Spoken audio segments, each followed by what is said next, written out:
Now, Crystal Palace say they are relaxed about the future of Oliver Glasner, despite him being in the final year of his contract. We can get more on this. As you can see, our chief correspondent, Kaveh Solhekol's joined me on set. So, Kaveh, Glasner, I mean, he's clearly proving himself as a brilliant manager. Why have Palace not signed him up to a new deal?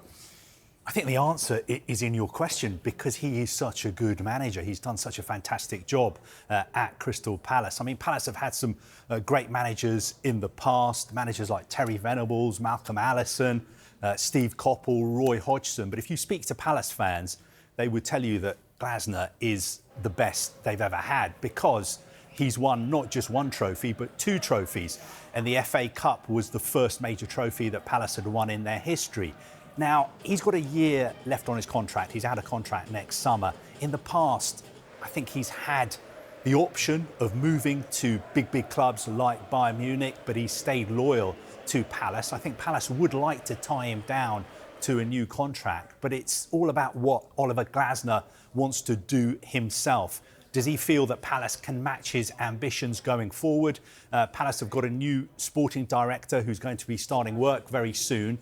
And one of the first things in his in-tray is going to be to work out what is going to happen with Oliver Glasner. Because if he leaves, obviously a club like Palace do have future planning. They will be watching, looking at other options to replace him if he was to go.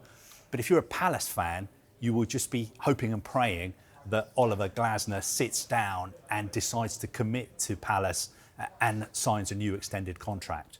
So, Kaveh, is any of this related at all to Oliver Glasner speaking in the public about the club's transfer business? Because, of course, we know too well what happened to the likes of Nuno Espirito Santo.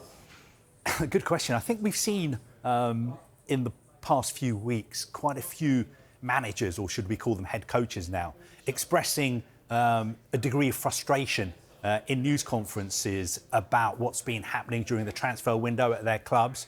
And I think there was some tension behind the scenes between the Palace executive chairman, Steve Parish, and Oliver Glasner about what went on during the transfer window. But I think Oliver Glasner ended up being very happy with what happened in the window, because Palace only really lost Eberechi Eze. They managed to hold on to Mark Gahey. They held on to Jean-Phillipe Mateta, and they have actually strengthened their squad.